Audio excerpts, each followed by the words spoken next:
Abby is a new Facebook ads strategist, and she says she currently has a client who's planning to run ads on Shopee. So Abby is asking, I mean, how can she convince the client to run ads on Facebook instead? Yeah, okay, now for this thing, right, so we're looking at Shopee ads and Facebook ads. Now, I would say if you ask me which one is more effective, I'll say both are effective in their own way.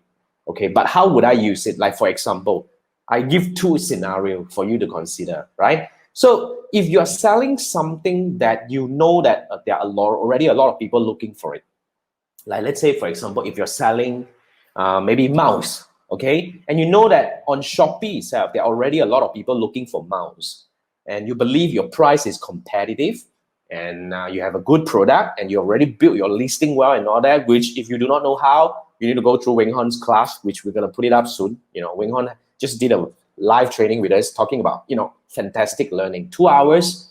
How do you build a Shopee store that convinces people to buy?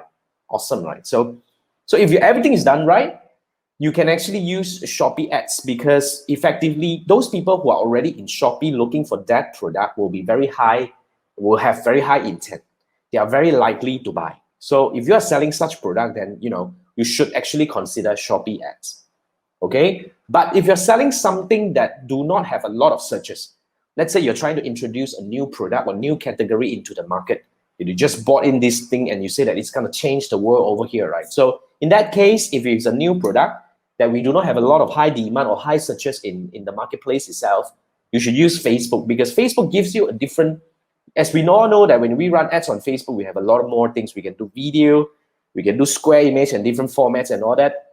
It gives us more opportunity to introduce ourselves in a more meaningful way, meaning you can actually run a video to tell people how to use it, or you can do a two-step funnel like what we have been using in our all Facebook ads campaign, just to let people get familiarized and get in more information to come over. And of course, when they go over and they don't buy, we usually have our tier 2 to retarget them, right? So that's the best thing ever. So yeah, in two scenarios for your consideration. I wouldn't say which one is better.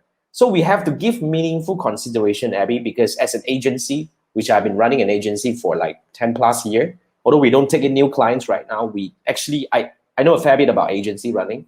So when it comes to agency, what we need to do, in fact, is not just trying to convince client to come over to our side, but we need to give meaningful recommendation. So in that case, right, we need to look at the product that the client is carrying, but you can always tell them, look, I'm not saying that you should, I mean, let's put it this way. You shouldn't put all your eggs in one basket, so you can distribute. So you say that, why don't you just give me some budget?